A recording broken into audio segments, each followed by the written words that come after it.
Hello friends, Jaya classes channel में आपका स्वागत है।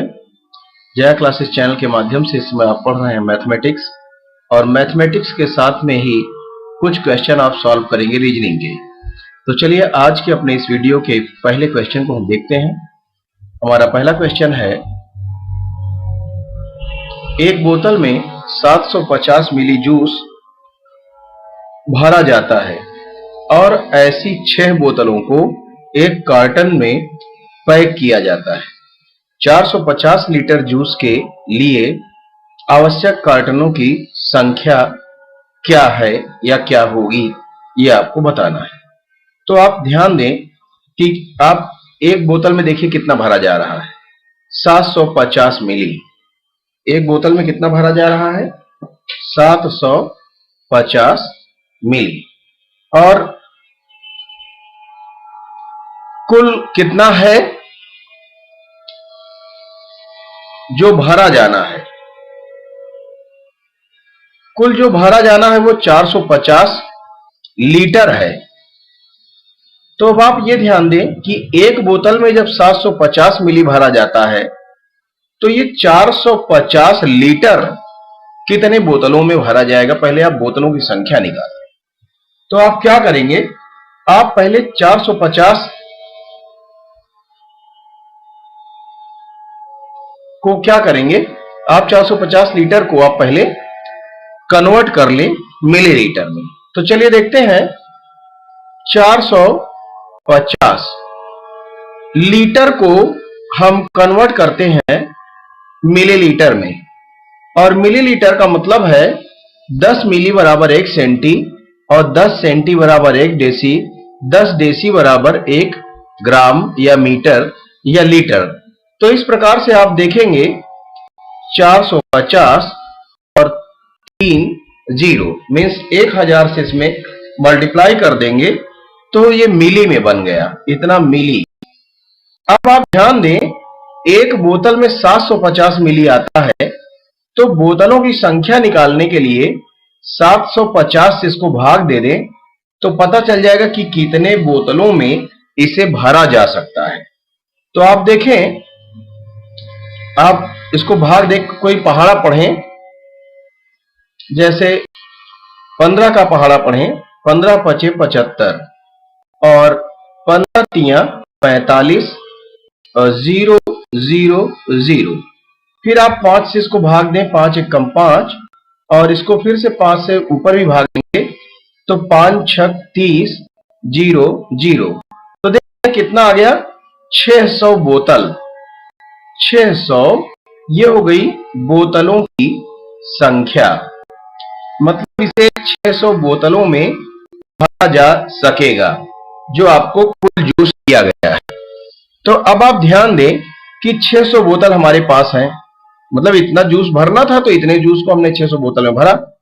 अब 600 बोतल में जब हमने भरा तो यही 600 बोतल हमें कार्टन में रखने हैं, और एक कार्टन में कितनी बोतल आती है, 6 बोतल। तो 600 बोतल कितने कार्टन में आएगी, तो 6 से इसको भी डिवाइड कर दें और देखेंगे 6 से डिवाइड करेंगे तो हो जाएगा 100 कार्टून या 100 कार्टन।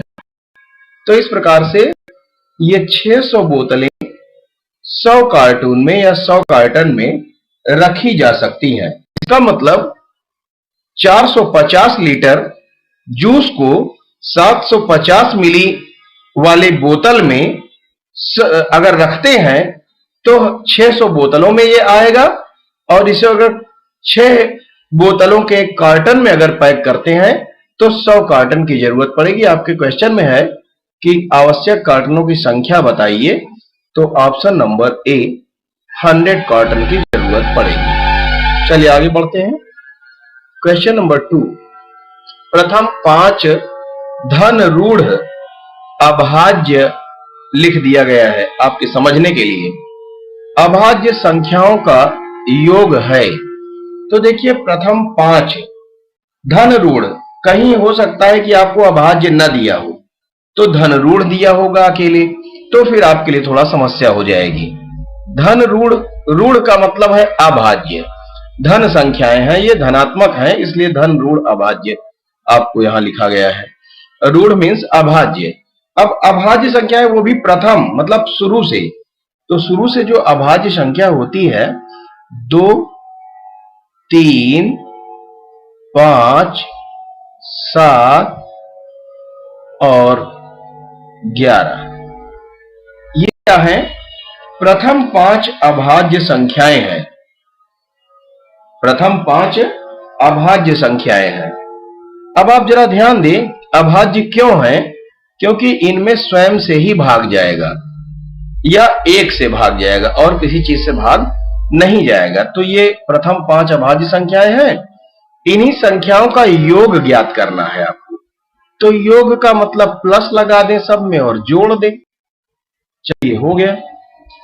अब आप देखें 11 और 7 18, 18 और 5 23, 23 और 3 26, 26 और 2 28, कितना आ गया? 28, 28। यही हमारा ऑप्शन हो जाएगा, ऑप्शन नंबर सी। यही हमारा आंसर हो जाएगा, ऑप्शन नंबर सी। चलिए आगे बढ़ते हैं। सिर्फ क्वेश्चन को समझना है। क्वेश्चन नंबर 3 है 231 और 596 को किस एक संख्या से गुणा करें कि गुणनफल बराबर हो जाए। अब आप ध्यान दें, 231 और 596 को किस एक संख्या से गुणा करें कि गुणनफल बराबर हो जाए। आप किसी भी संख्या से अगर गुणा करेंगे, 1 से करेंगे तो जितना है उतना ही रहेगा, इसके अतिरिक्त किसी से भी करेंगे तो ये कभी बराबर नहीं होंगे। लेकिन ऐसी दशा में आप क्या समझें? ऐसी दशा में आप ये समझें कि हम कैसे इसको बराबर कर सकते हैं। इसमें अगर 0 से गुणा कर दें, इसमें अगर 0 से गुणा कर दें तो ये क्या हो जाएंगे? गुणा करके 0 आ जाएंगे। इसमें भी 0, मतलब 231 गुणा 0 बराबर 0 और 596 गुणा 0 बराबर 0। मतलब 0 के अतिरिक्त अगर हम किसी और भी संख्या से इसमें चाहे गुणा करें तो फिर ये बराबर कभी नहीं हो पाएंगे। तो हम दोनों को अगर 0 से गुणा कर दें तो ये बराबर हो जाते हैं गुणनफल इसके बराबर। देखिए इसमें भी 0 आ गया है, इसमें भी 0 आ गया, तो option number D right option होगा। चलिए आगे बढ़ते हैं क्वेश्चन नंबर 4 की ओर। क्वेश्चन नंबर 4 है 2 संख्याओं का गुणनफल 48 है, 48 है। उनके वर्गों का योग या योगफल 100 है। इन दोनों संख्याओं का योगफल ज्ञात कीजिए। तो 2 संख्याएं कोई भी आप मान लें, 2 संख्याएं हैं जिनका क्या गुणनफल 48 है। तो आप 2 संख्याएं मान लें x और y। तो अकॉर्डिंग टू क्वेश्चन के अनुसार ही आपको करना है। x गुणा y, दोनों का गुणनफल कितना है? 48 है। चलिए ये समीकरण नंबर 1 बन गया। उनके वर्गों का योगफल, तो इनके वर्ग करिए और वर्गों का योगफल। इनके वर्गों का योगफल कितना है? 100 है। तो चलिए ये भी हो गया, समीकरण नंबर 2 बन गया। अब आप ध्यान दें कि आपको क्या करना है, इन दोनों संख्याओं का योग बताना है या योगफल बताना है। किसका? x और y। मतलब x प्लस y बराबर क्या होगा ये आपको बताना है। अब आप x प्लस y कैसे ज्ञात करेंगे, इसके लिए आप दिमाग लगाएं। तो देखिए फॉर्मूला जो होता है आपको दिमाग में होना चाहिए, x प्लस y का whole square equal to x square plus y square plus 2xy। अगर इस 2xy को हम पक्षांतर करके इधर ले आए तो ये क्या हो जाएगा? ये हो जाएगा x प्लस y का होल स्क्वायर और माइनस 2xy, साइन इसका चेंज हो जाएगा। इधर बचेगा क्या? इधर बचेगा x square plus y square ये बचेगा, मतलब दूसरी ओर x square plus y square बचेगा। अब आप ध्यान दें कि हम x square plus y square की जगह पर इसको लिख सकते हैं। तो यहां जो एक्स स्क्वायर और वाई स्क्वायर है इसकी जगह पर हम क्यों ना इसको लिख दें, मतलब क्या लिख दें, एक्स प्लस वाई का whole square minus 2 x y equal to 100। हम ये फॉर्मूले के अकॉर्डिंग यहां लाके रख दिया। अब जरा ध्यान दें कि हमारे पास x गुणा y का मतलब है एक्स वाई 48, x गुणा y का मतलब होता है एक्स वाई, और x की वैल्यू हमारे पास कितनी है, 48 है। अगर हम ये एक्स वाई की वैल्यू यहां रख दें, जो आपके सामने दिखाई दे रहा है ये एक्स वाई, इस एक्स वाई की जगह पर हम इस वैल्यू रख दें, तो जरा देखिए एक्स प्लस वाई का होल स्क्वायर माइनस 2। अब 2 और इसके बीच में गुणा का चिन्ह है, जो नहीं है ही है, 2 गुणा एक्स वाई की वैल्यू कितनी है, 48 है। तो आप 48 रख दें बराबर 100। इसको आप सॉल्व कर लें तो देखिए x प्लस वाई का होल स्क्वायर, और ये हो जाएगा 48 दूना 96 बराबर 100। x प्लस वाई का होल स्क्वायर बराबर 100, और ये माइनस 96 को जब हम दाहिनी ओर ले जाएंगे के, तो ये प्लस 96 हो जाएगा और 196 हो जाएगा, ये 196। इसका मतलब अब ये क्या हो गया, x प्लस वाई का होल स्क्वायर इक्वल टू 196, और x प्लस वाई की वैल्यू जब निकालेंगे तो इसमें अंडर रूट 196 हो जाएगा। अब 196 का वर्गमूल आप निकाल लें तो क्या आएगा, आएगा 14। आप अगर निकालना जानते हैं तो ठीक है, नहीं जानते हैं तो हम बता दे रहे हैं।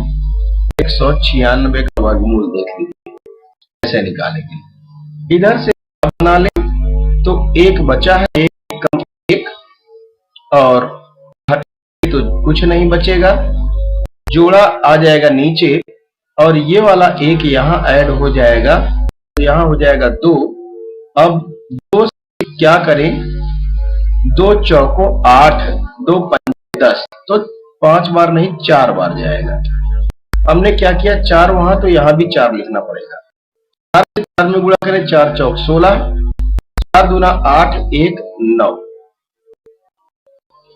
तो ये जो आया 14, ये क्या हो गया, वर्गमूल हो गया। कितना आ गया, 14, और यही हमने यहां दिखाया आपको 14 लिखकर। तो इसका देखिए x प्लस वाई की वैल्यू आ गई 14। हमें ज्ञात क्या करना था, क्वेश्चन में यही कहा गया है कि दोनों जो संख्याएं हैं उनका योग बताइए। तो यहां कह रहा है इन दोनों संख्याओं का योगफल ज्ञात कीजिए। तो कितना आया, 14 आया, option number A right option हो जाएगा। चलिए आगे बढ़ते हैं।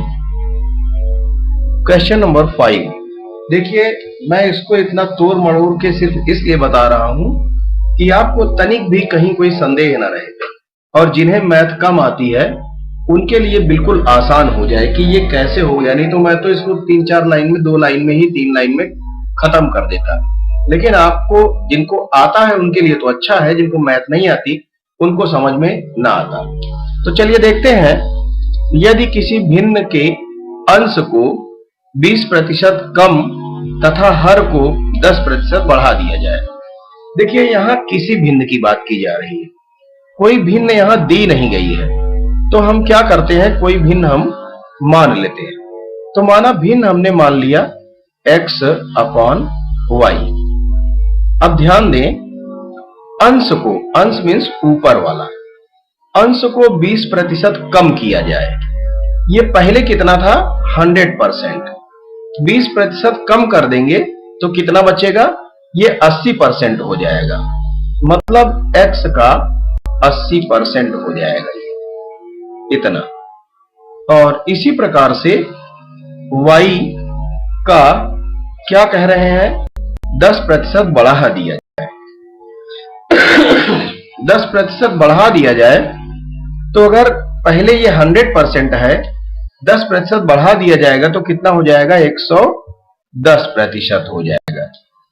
110%, प्रतिशत मीन्स बटा 100। हम यहां प्रतिशत लिख सकते थे, लेकिन हम प्रतिशत मीन्स बटा, प्रति मीन्स बटा और 100 समझ गए होंगे। अब चलिए इसी को हम सॉल्व कर लेते हैं। ये 100 से 100 चाहे तो हम कर दें, और अगर ना आपको समझ में आ रहा हो तो x गुणा 80 है, इसको आप ऐसे लिखें, और बटा 100 है तो इस 100 को लिखें। और जब बटे के नीचे बटा होता है तो ये मेन बटा है, और मेन बटा का मतलब भाग, भाग को हम गुणा में जब परिवर्तित करते हैं तो नीचे वाला जो भिन्न होता है उसको उल्टा लिखते हैं। मतलब 100 ऊपर कर देते हैं और नीचे हो जाएगा y गुणा 110। इतना आपको समझ में आया होगा। अब ये 100 से 100 कट गया, चाहे हमने काट दिया था तो यहीं पे आपको समझ लेना था। x गुणा 80 और y गुणा 110, तो ये 0 से 0 भी कट गया। बचा क्या? x 8x बटा 11y, 8x बटा 11y। ये अब भिन्न बना है, लेकिन क्वेश्चन में क्या है? 20% कम कर दिया जाए अंश को और 10% बढ़ा दिया जाए हर को, वो हमने कर दिया। तो भिन्न का मान 16/55 हो जाता है। मतलब इतना करने पर भिन्न की वैल्यू जो हो जाती है वो 16/55 के बराबर हो जाती है, इसलिए हम बराबर 16/55 लिख दे रहे हैं। अब इसी को हम सॉल्व कर लें, चाहे 11 एकम 11 और 11 पंजे 55, 8 एकम 8 और 8 दूना 16, चाहे आप ऐसे लिखें, चाहे क्रॉस गुणा ऐसे करें और इस 8 को नीचे ले आए तो भी 8 नीचे आएगा, तो 8 एकम 8, 8 दूना 16 और 11 ऊपर, 11 एकम 11, 11 पंजे 55, बात वही होगी। तो हम आपको शॉर्ट में इधर से हमने काट दिया और दिखा दिया, दोनों तरह से हो जाएगा। तो बचा क्या? जरा देखिए, ये 8 और 11 तो खत्म हो गए। x बटा y बराबर क्या बचा? 2/5, 2/5। यही भिन्न बनकर आ गया। भिन्न का मान क्या है आपसे पूछा गया है, तो भिन्न का मान है 2/5, option number A right option. समझ गए होंगे। आगे बढ़ते हैं अगले क्वेश्चन की ओर। क्वेश्चन नंबर 6, यदि दो क्रमागत सम संख्याओं के वर्गों का अंतर 84 हो तो उन संख्याओं का योग क्या होगा, आपको बताना है। अब दो क्रमागत सम संख्याएं, आप मान लें सम संख्या माननी है, तो सम संख्या का मतलब है जिसमें 2 से भाग जाए। तो दो क्रमागत सम संख्या, मान लीजिए पहली संख्या अगर हमने x मान ली तो दूसरी क्या हो जाएगी? x + 2 हो जाएगी। मान लीजिए ये दो क्रमागत संख्याएं हो गई, तो इन दो क्रमागत सम संख्याएं हैं। ये दो क्रमागत सम संख्या है। क्रमागत संख्या तो होती है एक जोड़कर, समझ रहे हैं। अगर x मानते तो दूसरी संख्या हो जाएगी क्रमागत x + 1। लेकिन क्रमागत सम संख्या, तो सम में जिसमें 2 से भाग जाए, तो जब 2 जुड़ा होगा तो 2 से भाग चला जाएगा। अगर x सम है तो x में 2 जोड़ देंगे तो ये भी सम हो जाएगी। तो दो सम संख्याएं हो गई क्रमागत। अब इनके वर्गों का अंतर, तो चलिए इनके वर्गों का अंतर, तो जरा ध्यान दें कि ये बड़ी संख्या है तो इसमें से छोटी वाली को घटा देंगे, मतलब इसका वर्ग ऋण छोटी वाली का वर्ग, तो दोनों संख्याओं के वर्गों का अंतर, अंतर मीन्स होता है घटाना, कितना? 84। समझ गए होंगे आप। अगर इतना समझ गए तो फिर ये क्वेश्चन सॉल्व हो गया। a प्लस बी का होल स्क्वायर का फॉर्मूला लगाएं। Square plus b square means 2 का स्क्वायर मतलब 4 प्लस 2ab 2 गुणा x 2ab हो गया minus x square equal to 84। समझ गए होंगे। अब जरा देखिए ये x स्क्वायर माइनस में है, ये x स्क्वायर प्लस में जाएगा तो बचेगा क्या?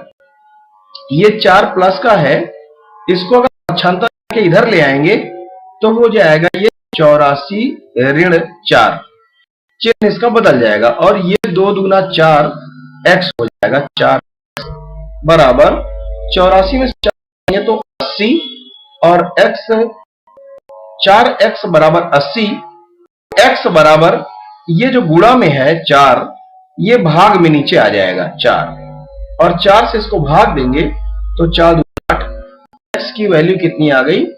20 आ गई। x की वैल्यू आ गई 20, x बराबर 20। अब जरा ध्यान दें, जब x की वैल्यू 20 आ गई तो संख्याएं क्या हो जाएंगी? संख्याएं थी x मतलब 20 और दूसरी क्या है? 20 धन 2, इसका मतलब 22। तो संख्या हो गई 20 और 22। लेकिन क्वेश्चन में क्या कह रहा है? उन संख्याओं का योग, तो इन दोनों का योग इसका मतलब 20 धन 22 मतलब 42 हो जाएगा। समझेंगे आप? संख्या क्या हो गई? 42। तो ये आपका ऑप्शन नंबर सी में मिल रहा है। आप देखेंगे option number C right option हो गया इस क्वेश्चन के। चलिए आगे बढ़ते हैं। अगला क्वेश्चन हम देखते हैं। अगला क्वेश्चन है क्वेश्चन नंबर 7। ये बहुत बढ़िया क्वेश्चन है और बहुत आसान भी है। देखने में तो लग रहा है कि लंबा है लेकिन है बहुत आसान। एक आयताकार पार्क 45 मीटर लंबा और 30 मीटर चौड़ा है। चलिए एक पार्क बना लेते हैं इस प्रकार से। 45 मीटर, चलिए ये हो गया, मान लीजिए 45 मीटर लंबा और 30 मीटर चौड़ा। फिर इसके बाद जरा देखिए क्या कह रहे हैं। पार्क के बाहर चारों ओर 2.5 मीटर चौड़ा एक रास्ता है।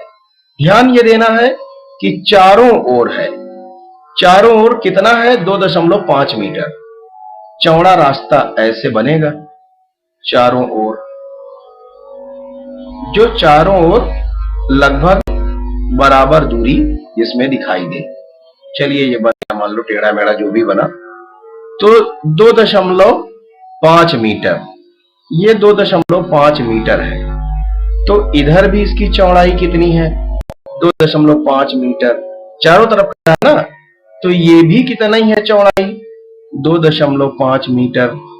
और ये भी चौड़ाई कितनी है? 2.5 मीटर। तो आप जरा ध्यान दें, इसमें दो लंबाई चौड़ाई हमें मिल रही है।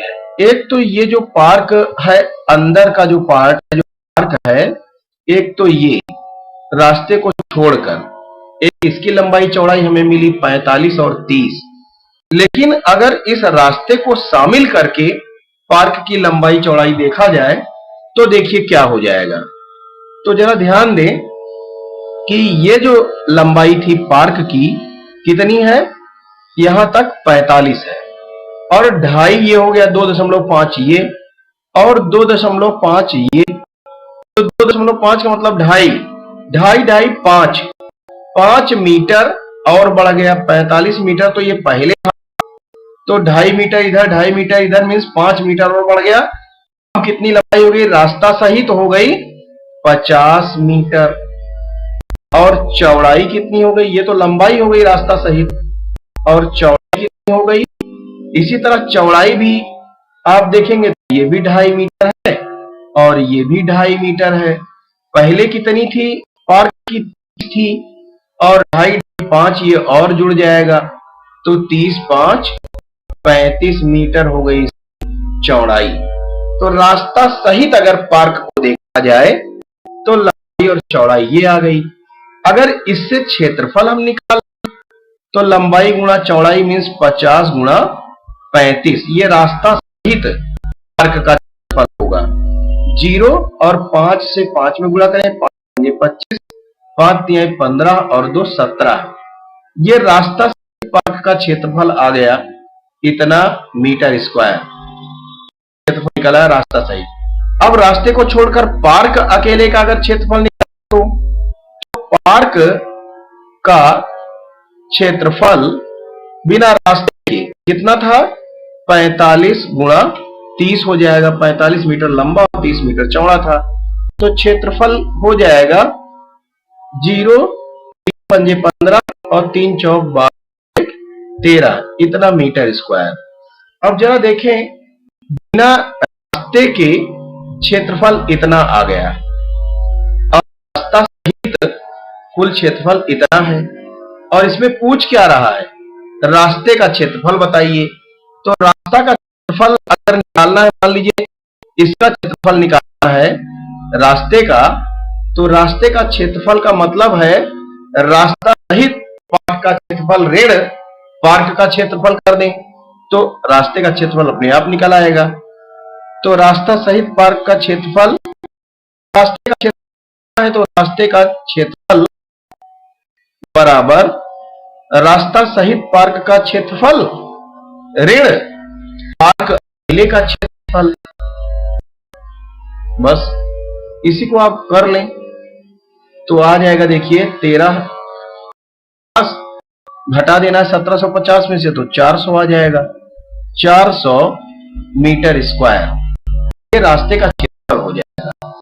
यहां इन्होंने यूनिट में थोड़ा सा गड़बड़ कर दिया है, इसको सही कर लेते हैं।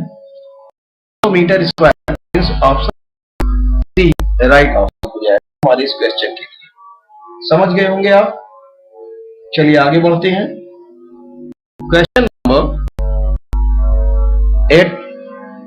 नंबर 8 में देखिए क्या है, घन का पृष्ठ क्षेत्रफल 96 सेमी है। घन का पृष्ठ क्षेत्रफल देखते ही तुरंत आप पृष्ठ क्षेत्रफल का सूत्र लगाएं, 6a स्क्वायर बराबर कितना 96। तो a स्क्वायर बराबर क्या हो जाएगा, मैंने कहा है जो गुणा में रहता है वो दूसरी ओर भाग में चला जाता है, बटे में नीचे ले आओ। 6 से इसको भाग दो, 6 एक कम 6, 3 बचेगा, 9 में से घटाएंगे तो 36 हो जाएगा, 6 छंग 36। a स्क्वायर बराबर 16।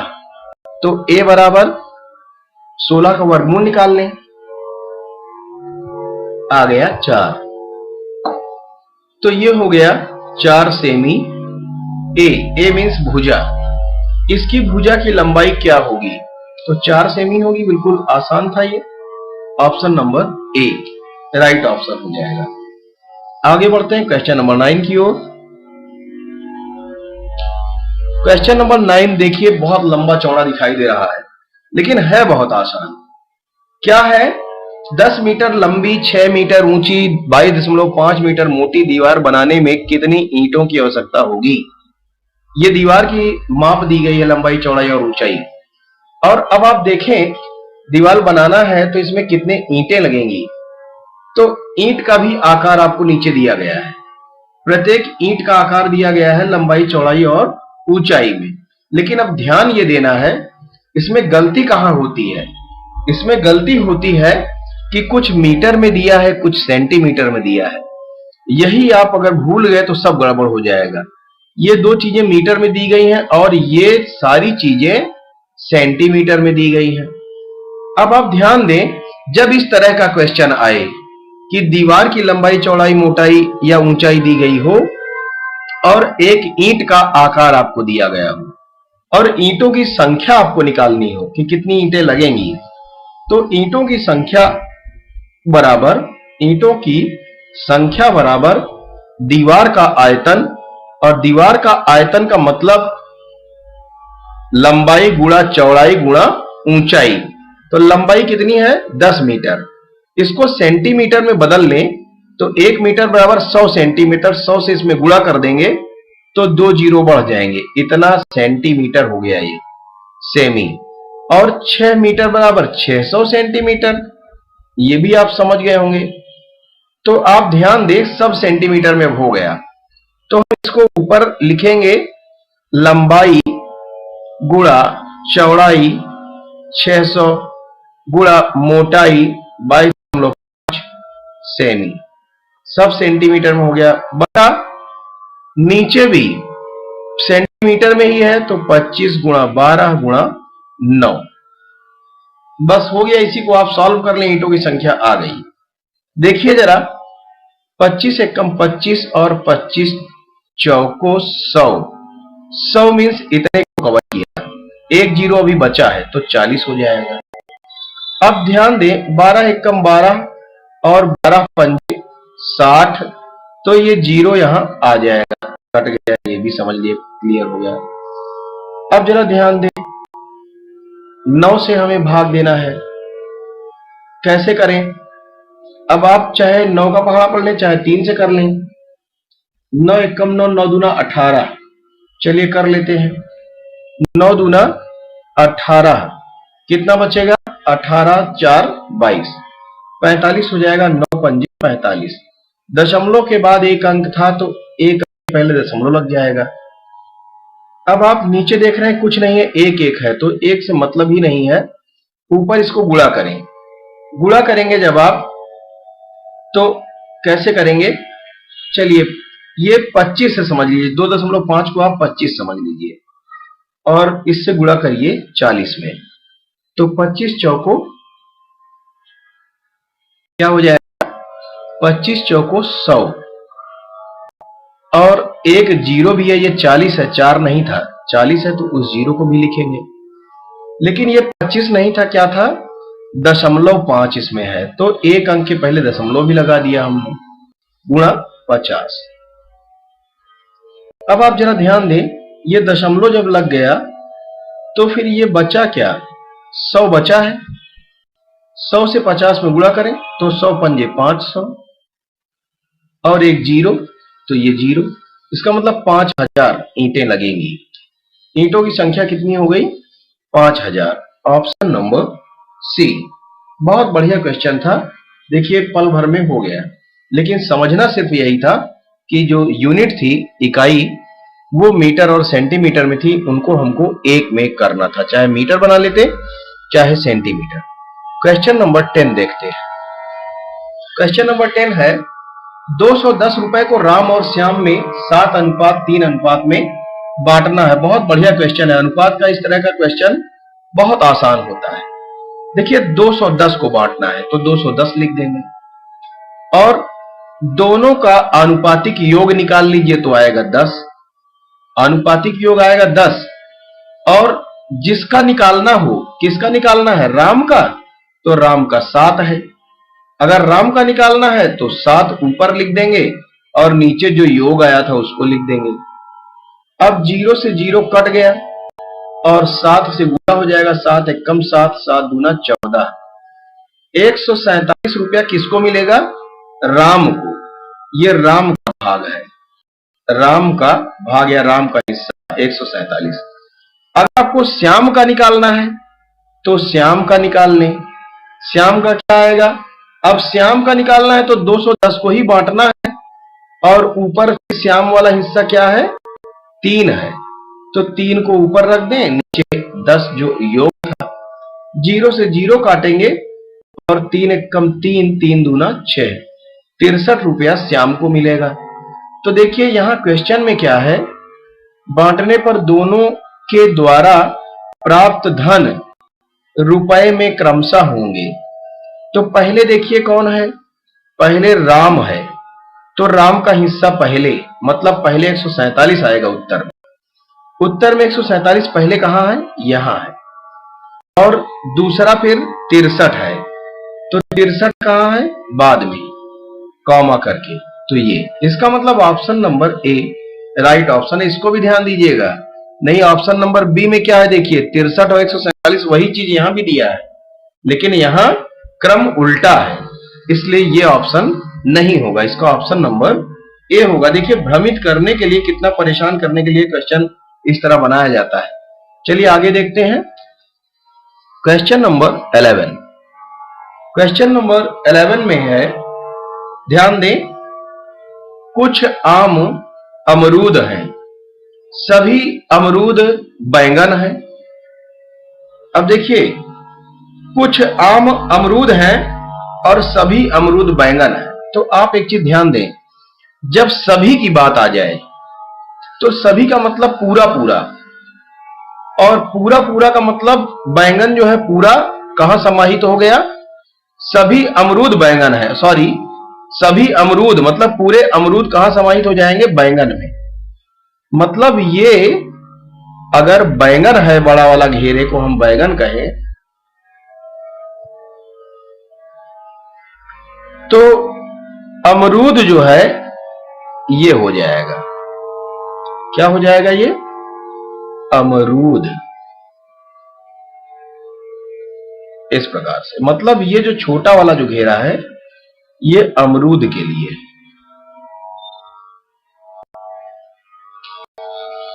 तो चलिए क्वेश्चन में कहा जा रहा है सभी अमरूद बैंगन हैं। तो देखिए सभी अमरूद मतलब पूरा अमरूद जो है बैंगन के अंदर आ गया, तो सभी अमरूद बैंगन हो गए।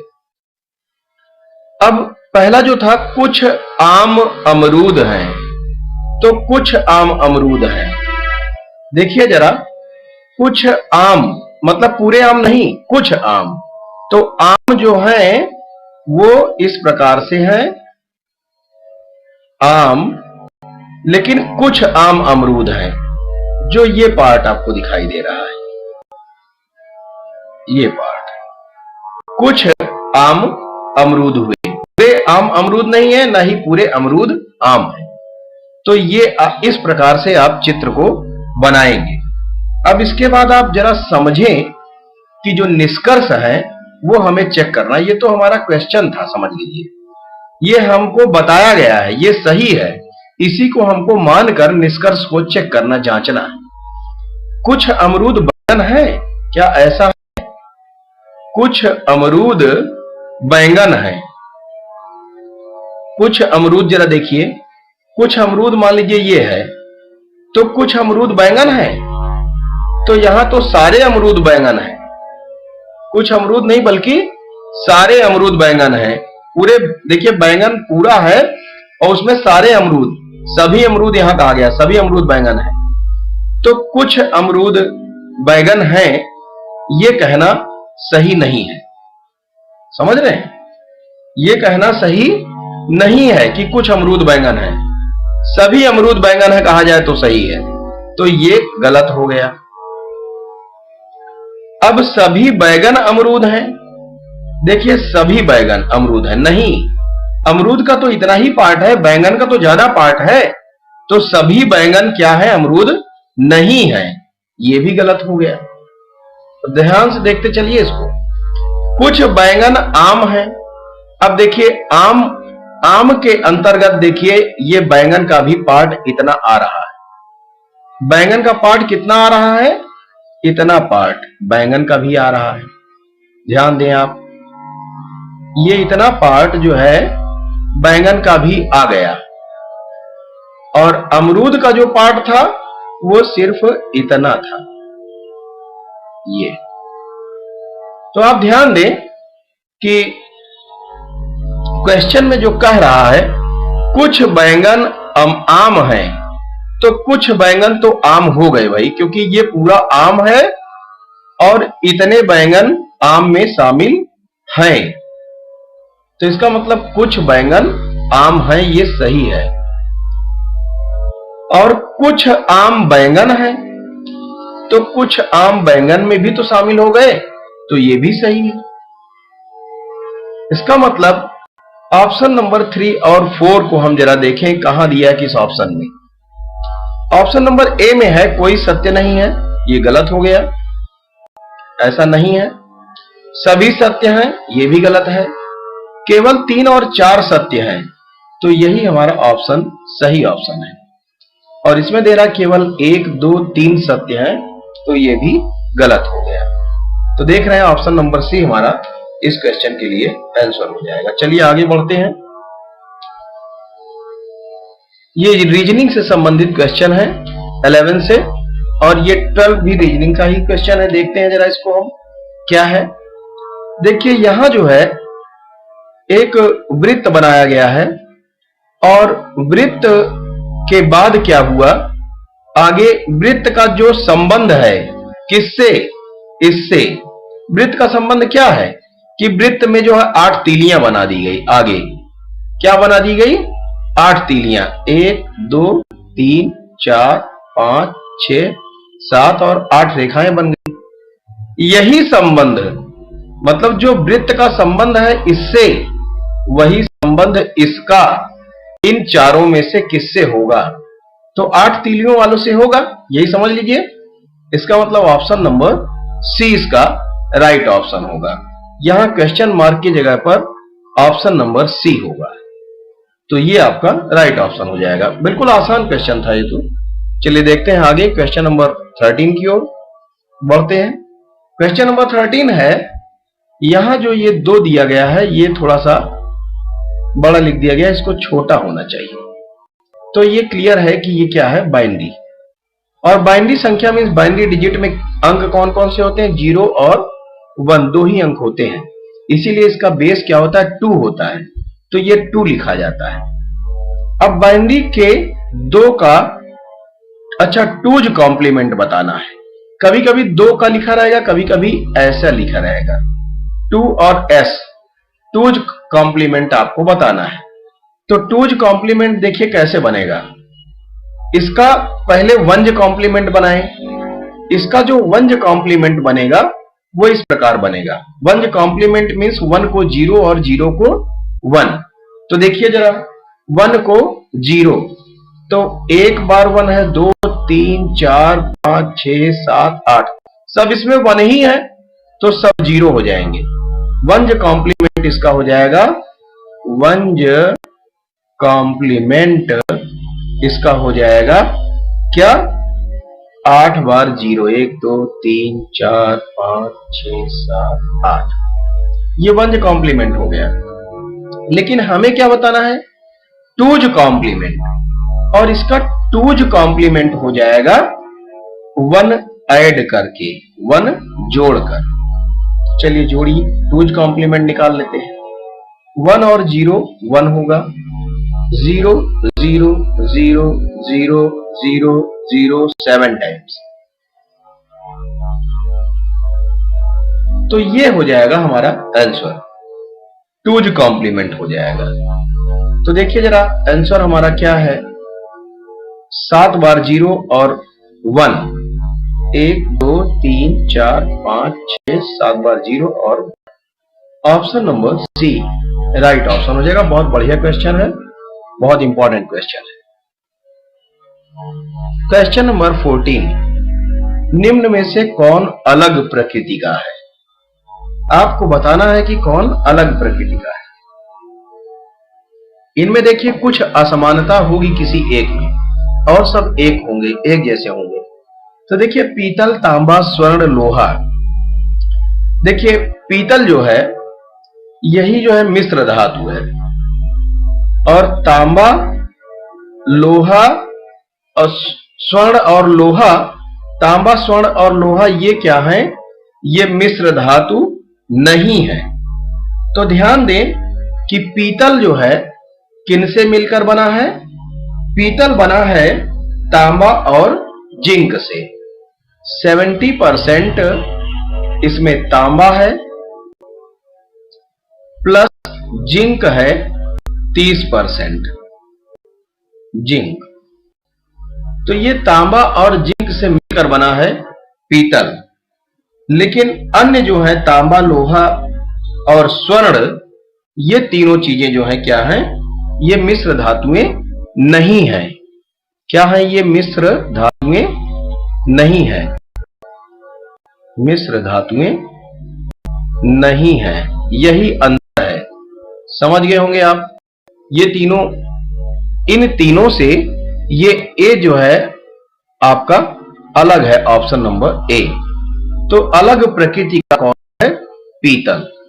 चलिए आगे बढ़ते हैं। क्वेश्चन नंबर 15, विषम शब्द को चुनिए। यहां भी कुछ ऐसा है जो एक ऐसा होगा जिसका क्रम और सबसे अलग होगा। तो चलिए जरा हम देख लें पहले कि है कैसे ये। कोई एक पहले चेक करते हैं। देखिए जो हमारा क्रम होता है ABCD का, उसके अकॉर्डिंग ही हम इसको देखें। E F G, देखिए F के बाद G ये हो रहा है, और इसके बाद फिर बाद में I है, मतलब G के बाद H नहीं है, गैप कर दिया है, उसके बाद I को लाके रख दिया है। चलिए जरा ऐसा देखें क्या और जगह है? S T U V, U के बाद V ऐसे है जैसे F के बाद G था, लेकिन V के बाद W X, W गैप करके फिर X इधर है तो है। चलिए इसमें जरा चेक करें। M N O P, तो O के बाद P तो सही है, P के बाद फिर Q गैप है और R को जो है यहां रखा गया है। चलिए ये भी सही है, ये तो तीनों एक ही जैसे हो गए। इसको भी जरा देख लें। K I J K L, तो K के बाद L है, ये भी क्रम सही है, वैसा ही है। और L के बाद M गैप होना चाहिए, M क्या होना चाहिए? गैप होना चाहिए, फिर आना चाहिए N, लेकिन यहां M है, N की जगह पर यहां N होना चाहिए था, यहां M है। इसका मतलब ये तीनों तो एक ही क्रम में हैं और ये थोड़ा सा अलग है। तो देखिए विषम शब्द को चुनना था। ऑप्शन नंबर यही हमारा डी जो है राइट ऑप्शन हो जाएगा इस क्वेश्चन के लिए, जो विषम है, अलग है। तो समझ में आ गया होगा। क्वेश्चन आप देख रहे हैं सब बहुत अच्छे हैं और ये परीक्षाओं में पूछे गए ही क्वेश्चन हैं, पेपर से सिलेक्टेड क्वेश्चन है ये। तो ये सभी परीक्षाओं के लिए महत्वपूर्ण है। कोई भी परीक्षा हो जहां रीजनिंग और मैथमेटिक्स के क्वेश्चन पूछे जाते हैं, उन सभी के लिए महत्वपूर्ण है। और अगर आपको मेरा ये वीडियो अच्छा लगता है या मेरे द्वारा ये क्वेश्चन जो आपको संग्रहित किए गए ये अच्छे लगते हैं, या मेरे पढ़ाने का तरीका अच्छा लगता है, तो आप अपने मित्रों को अवश्य शेयर करें ताकि उनको भी इसका लाभ मिल पाए और थोड़ा सा हमें भी जो है मोटिवेशन हो जाता है, थोड़ा सा हम लोगों को भी अच्छा लगता है जब सब्सक्राइबर थोड़ा बढ़ते हैं या आप लोग जो है शेयर करते हैं या व्यू बढ़ते हैं। Thanks for watching.